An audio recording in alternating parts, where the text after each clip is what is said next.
हरिवंश महाराज जी मैंने बचपन से लड्डू गोपाल जी को भाई संबंध से सेवा किया है। अब आपकी कृपा से आपके द्वारा प्रदत्त श्री जी की अष्टयाम सेवा कुटिया पर विराजमान है। मैं और मेरी माँ जी करती हैं। श्री जी से सहचरी भाव का संबंध और लड्डू से भाई का संबंध है। जब आपके श्रीमुख से सुनते हैं अनन्य होकर किसी एक संबंध या भाव में सेवा करो, तो ये महाराज जी अभी कैसे परिवर्तित अभी करती रहो, वो स्वयं परिवर्तित हो जाएगा। स्वयं जब परिवर्तित होगा तो आपको क्लेश नहीं होगा। आप छोड़ोगे तो आपको क्लेश होगा। किसका है? आप करती रहो, नाम जप करती रहो, भजन करके भाव करती रहो। वही लड्डू गोपाल है, वही प्रिया प्रीतम है। दो तो है नहीं। तो जब उनकी कृपा होगी तो चाहे लड्डू गोपाल में आसक्ति हो जाए या प्रिया प्रीतम में आसक्ति हो जाए, भाव तो एक ही रहेगा। बच्चा और नौ किशोर, प्रिया प्रीतम नौ किशोर है और लालजू बच्चा है, गोपाल जी।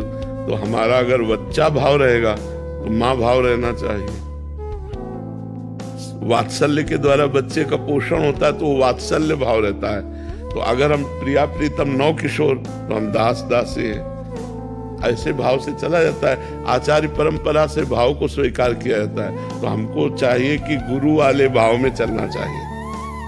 अपना भाव तो वो धीरे धीरे आ जाएगा, जबरदस्ती नहीं थोपा जाता। पहले भजन करो, ऐसे चलो, धीरे धीरे आ जाएगा, भाव आ जाएगा। रोहित मालान जी, श्री हरिवंश महाराज जी। महाराज जी आप कह रहे हैं कि ये तुच्छ प्राणी दारू मांस आदि का बहुत सेवन करता था। धन्यवाद इसलिए करने आया हूँ कि मैं इतना आदी हो चुका था। बाबा आपकी कृपा से अब मैंने सब कुछ छोड़ दिया। 1 साल हो गया।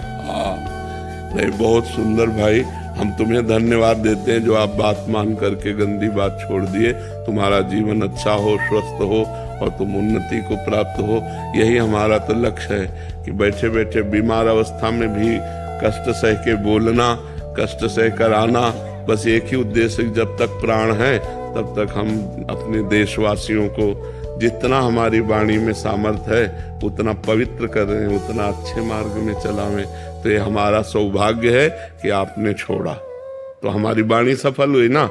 धन्यवाद तो आपका है कि आपने हमारी बात मानकर गलत आचरण छोड़े। तो आप अच्छे बनो, नाम जप करो, अब दोबारा मत करना यार। मैंने मतलब जीवन में चेंज जब आया था मेरे में कि मतलब मैंने पहले मन बनाया कि मैं कभी ना पीऊंगा। तो 6 महीने आए गए। 6 महीने के बाद तुम्हारी एक रील देखी और तुमने असमर्थता जताई कुंभ ना जाने की।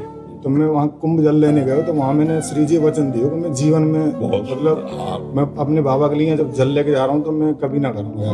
तो तुम्हारे लिए जल लेके आया वहाँ तो पैदल, फिर मतलब वहाँ के बाद फिर दोबारा अपने गांव से यहाँ तक दंडवत आया तुम्हारे लिए। बहुत सुंदर, बहुत सुंदर। ये सब भगवान की कृपा से होता है। बहुत सुंदर। यथार्थ शर्मा जी ग्वालियर से। राधे राधे। राधे राधे महाराज जी।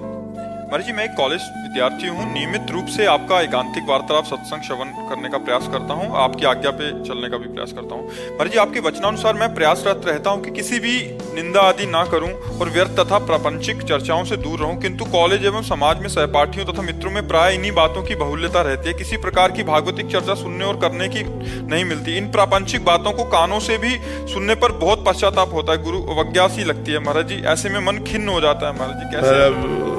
जैसे विभीषण जी लंका में रहकर भगवान की भक्ति किए, हमको ऐसे अपने मित्रों के बीच में रहकर भक्ति करना है। अंदर से राधा राधा और बाहर से जो निंदा स्तुति की बात हो तो मन हटा लो। ऐसे बैठे दिखाई दे रहे हो लेकिन अंदर से जैसे ताप हो रहा है ना, ये आपको निष्पाप बना देगा। रहना तो पड़ेगा। ये पढ़ाई कर रहे हो तो विद्यार्थियों के बीच में, ड्यूटी कर रहे हो तो संसारी पुरुषों के बीच में। अब वहाँ ज्यादा भक्ति का प्रभाव थोड़ी दिखाओगे। भक्ति अंदर रखो। अब ऑफिस में जाना है, लोग शराब पी रहे हैं, वहीं तुम्हें बैठना है। लोग फिर अब तुम्हें ये थोड़ी दिखाना है कि हम अलग चीज है, बैठे हैं, नहीं हमारी चीज नहीं है। ऐसा हिम्मत रखनी चाहिए कि अगर भाई वो कह रहे हैं जरा डालिए तो हम डाल देंगे, लेकिन हम पिएंगे नहीं। मित्र मतलब ऐसी ऐसी परिस्थितियां हैं कि जैसे आर्मी में है, अब उनको ड्यूटी लगी है, परोसिए।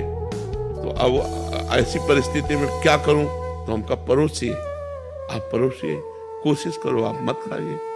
अगर आपको सत्संग मिला है, आप चाहते हो कि मैं ना खाऊं, तो आप मत खाइए और भजन कीजिए, पर परोसिए, क्योंकि आपकी ड्यूटी है।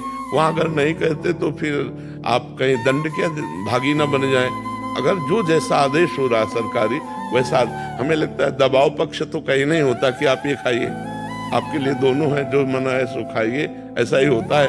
लेकिन आप अगर परोसने में तो आपको परोसना पड़ेगा, आप बनाने में तो आपको बनाना पड़ेगा। खाइए मत, वो तुम्हारी तो कई ऐसी परिस्थितियां होती हैं जिनमें 25 लोग काम कर रहे हैं और 24 लोग उसका सेवन कर रहे हैं और एक को बचना है, तो एक को ऐसे अलग नहीं बचेगा। 25 बैठो पर 24 खाएं और तुम मत खाओ, और 24 से ऐसा प्रेम व्यवहार दिखाओ कि हम आप जैसे ही हैं, हमारी रुचि नहीं है, हमने नहीं खाना। तो वो दबाव ना तुमको परास्त कर पावे, तभी जो रहीम उत्तम प्रकृति का कर सकत कुसंग, चंदन विष व्यापत नहीं लपटे रहत भुजंग।